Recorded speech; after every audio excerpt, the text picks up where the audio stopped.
Do it now. Okay, hello everybody. Welcome to the Healthy Joints, Healthy Lifestyle Show. And boy, do I have a treat for you. I have my amazing friend, Dr. Rashmi, and she's going to talk to us about how to deal with that chronic stress, right? And she has unique, more ancient, right? We wouldn't call them unique, but just different from when you go to you talk to your doctor and will prescribe another pill. This is going to be an interesting one, so please make sure you're all ears. So I'm going to tell you a little bit about Dr. Rashmi Schramm, and basically she's a board certified family physician. Okay, she's certified in Ayurveda and meditation teacher. She helps busy women tap into their inner peace and also the power so that they can confidently live more energetically and more purposeful lives. So I don't know who doesn't want to be part of that, because I certainly do. And so everybody, my name is Dr. Arinola Dada. I'm a rheumatologist in the Greater Seattle area. If you don't know me, welcome to the Healthy Joints, Healthy Lifestyle Show. And we're so excited to start this chat with Dr. Rashmi. I'm so grateful to be here. Thank you so much, Dr. Dada. So, Dr. Rash, can you tell us a little bit more about yourself, what you do, and just a little bit more about, how you help people? Absolutely. So like you said, I'm a family physician. I'm also a meditation coach. And I actually right now combine a lot of the learning and the experience that I've had, not just in medicine, but also within the realm of mind, body, spiritual medicine, which is Ayurveda, as well as mindfulness and meditation. And I host private one-on-one coaching sessions, as well as groups, small groups, and have a membership as well. And this is in conjunction with all the other ways that we're looking to heal ourselves. And so this is a little bit more of a holistic and a more kind of a mastery of the self, if you will, that we work on. Okay, perfect. So I'm probably going to want to hear a little bit more about your one-on-one sessions, because it sounds like there's going to be a lot of value in that. And so maybe towards the end, when people have had a little bit more about what we do and how you can help them, maybe we'll talk a little bit more about those one-on-one sessions. So 100%. good. So yeah, perfect. Okay. And so do you want to tell us a little bit about kind of maybe even a situation where I know somebody specifically who benefited from being under your care, but would you mind telling us specifically about an instance where you've had someone who's had the opportunity to work with you and the kind of outcomes and wins they were able to get? For sure. So I actually like to just define stress, inflammation, and meditation and mindfulness, because they can mean different things to different people. So sometimes when we are using those words, maybe there's different connotations to it. Stress, we know what stress is, but I like to define it. And I think of stress as the potential or the sensation of a threat, whether it is physical, emotional, mental, right? So it is the perception of a threat, which is why it is not universal. And stress isn't all bad. There is eustress. We all have to have some amount of stress. It's not all bad. But what we know for sure from lots and lots of studies is that we are way over on the other side of eustress, meaning we have too much stress as a society in general. And that we know is almost always associated with an increase in inflammation.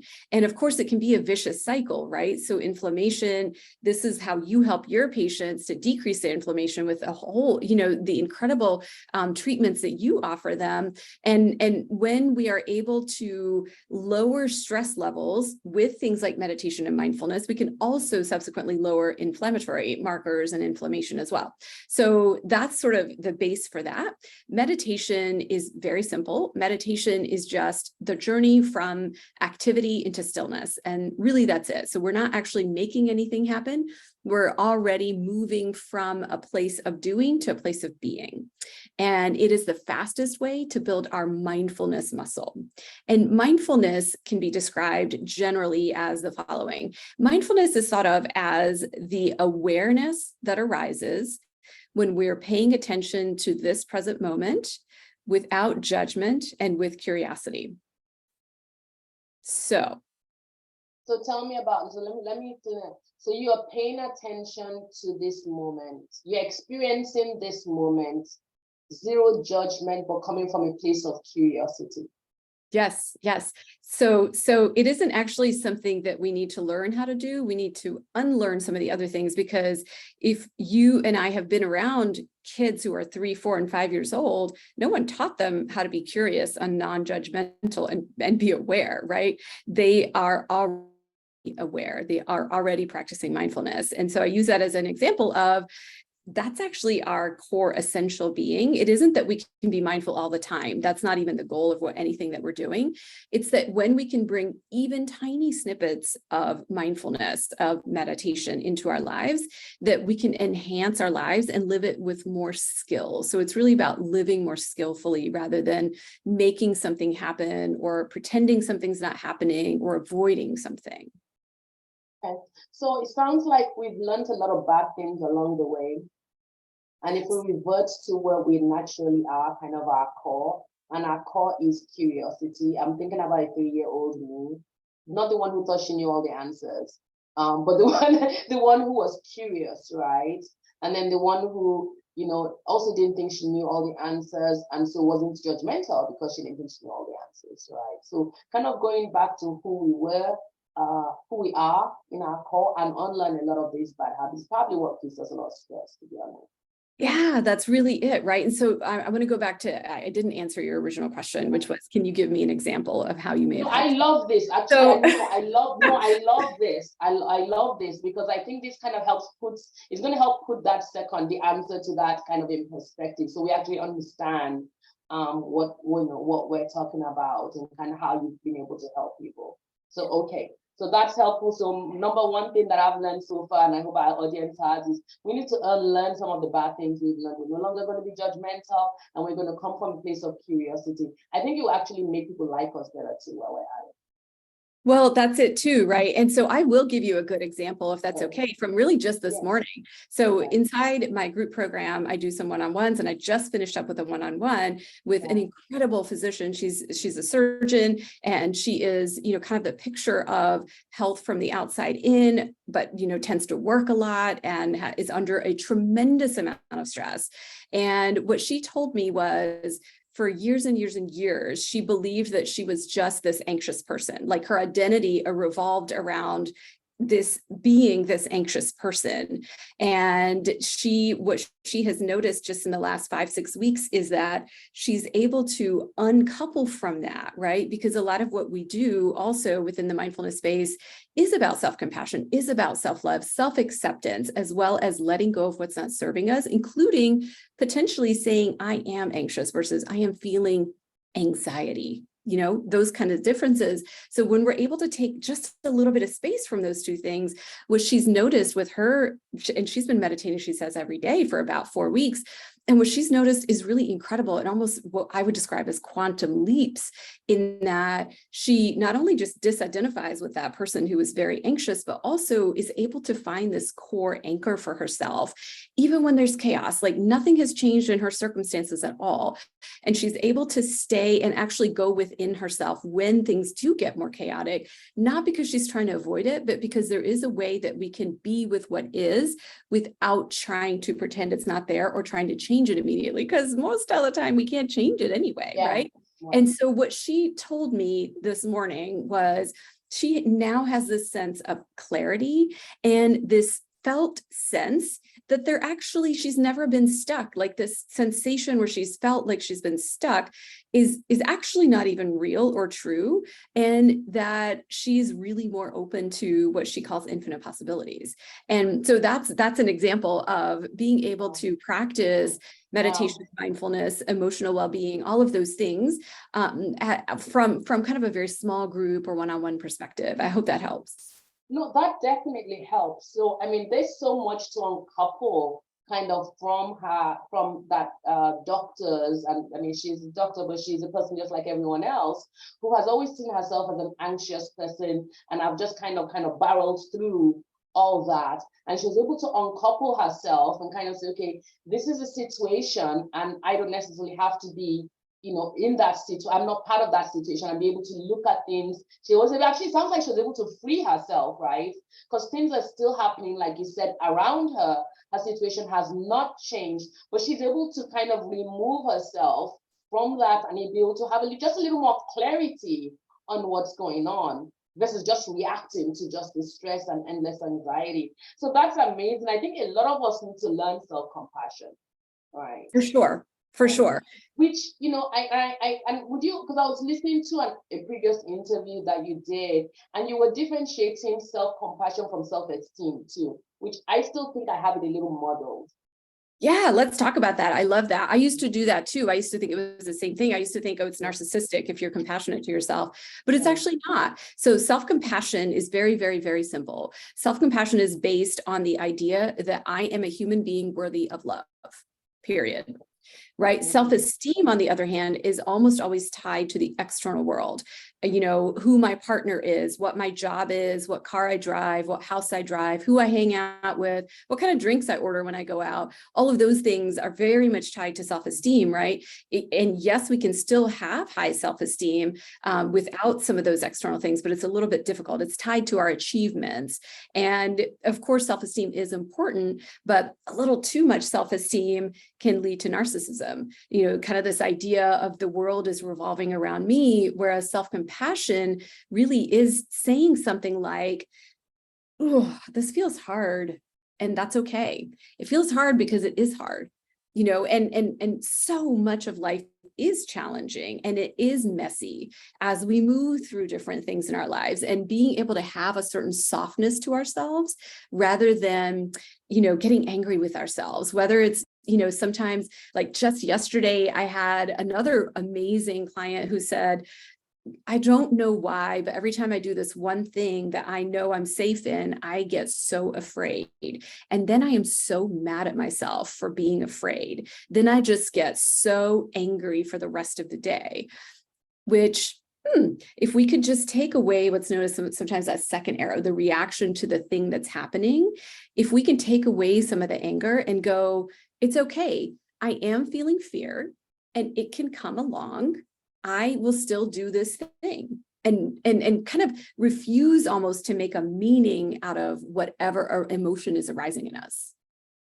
Wow. Okay. So again, kind of a little to unpack there, right? So we're talking about self-compassion, which is like, it feels hard, but that's okay. Am I right?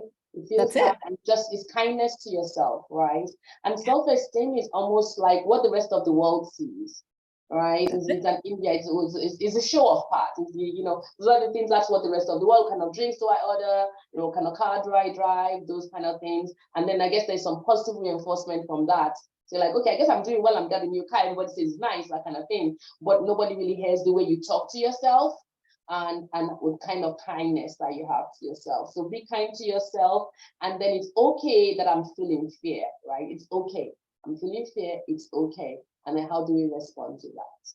Wow, thank you. That's amazing. So I've not spent a lot of time dissecting that, but I think that's so important for us. And even when we're raising our kids and how we talk to our kids, maybe a little similar to how we talk to ourselves, because we want them to be a better version of us. Poor kids. No, I say that all the time too, Dr. Dada. Wow. Okay. Can you talk a little bit about kind of your practice? So I know you have the one-on-one sessions. Tell us a little bit about the different ways in which people get the opportunity to work with you a little bit. Yeah, I often have a very short-term, small introduction to meditation program that I'm relaunching again soon here as summer is ending. And that's always a great way for people to come in and see if they enjoy working kind of in this particular arena of healing. So that's one of the first things. And then I have the next step up, which is my small group program. And on top of that, I also do private one-on-one coaching as well. And I talk about how we can supercharge coaching with meditation. And so much of them, within coaching and meditation, they're so synergistic with each other. And really, kind of when we think about coaching, it's really just meditation almost in action, if you will. Okay. Wow. Okay, so multiple ways, multiple avenues for people to work with you. So, I promised everybody that was listening that they're going to be healthier and they're going to be smarter after watching this show. So let's get on it. Do you have like three easy tips that you could give our viewers to implement and me to implement to become a little healthier, a little more mindful, help to reduce that chronic stress? Absolutely. One of the first things that we implement, no matter what, you don't have to go sit on a mat if you're just not ready for it, right? So one of the fastest ways to practice mindfulness is just mindful movement, especially if we're outside in nature. And so taking a 10-minute walk that's totally unplugged and something simple like listening for what is there. It could be the sound of a bus, a dump truck. It could be the sound of birds. It could be the sound of a railroad. It doesn't really matter. Just literally just being curious about what's there and noticing what it is that we're seeing. What do the clouds look like without judgment? Noticing our thoughts, just 10 minutes of that every day, just any kind of mindful movement can help us do a couple things, right? Movement is so important to decrease inflammation. And when we are kind of leaving behind the judgmental part of not just ourselves, but everything else, then we're able to just be with what is. And that is a great pathway for some ease and some joy. So giving ourselves permission to be unplugged for ease and joy. That would be the first thing, right? So a 10-minute walk. So the second can be anytime we're feeling extremely anxious or overwhelmed, is to simply return to our breath.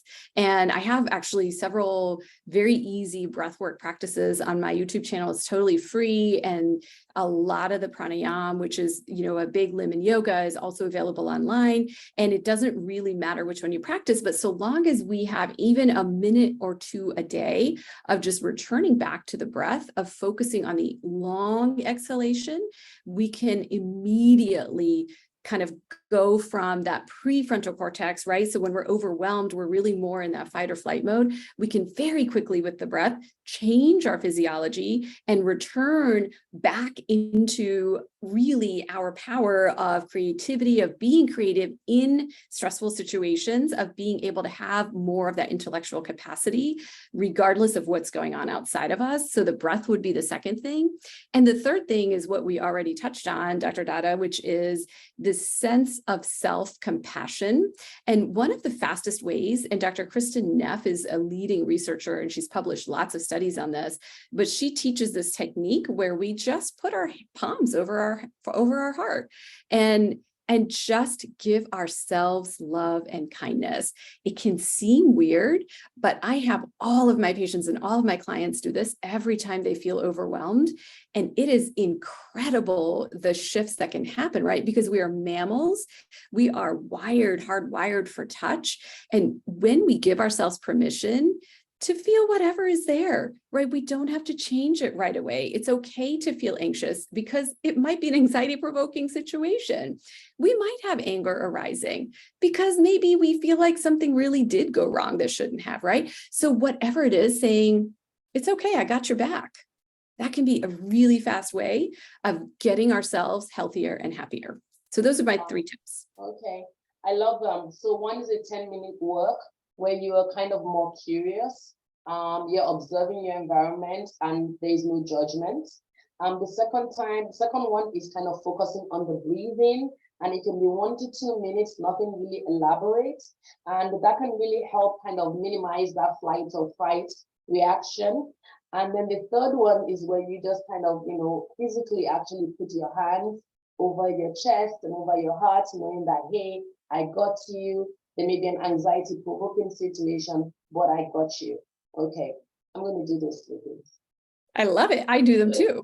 Yes. Wow. Okay. Fun question time. Okay. So, which superpower do you wish you had, and why do you wish it? Oof. Okay. All right. You know what? I actually, okay, a superpower, if this is even a superpower, I want to just be teleported wherever I want to be in the world. I'm telling you, flying these days, these airlines, it's a little bit of the pits, isn't it? Like it's a hot mess. So if I could bypass that, I would love it. I love it. That is so, you're just a practical woman. I love it. Because I just came back from a trip right now, and yeah, so I get it. Cancelled flights and everything. That would be fantastic. Like, I love that. Okay. Skip the Yeah. airlines. Yes. Okay. Yeah. Like, they're gonna go bankrupt by the time you're done with them. Okay, so let's do this. Tell us, how can people find you? So this has been so helpful.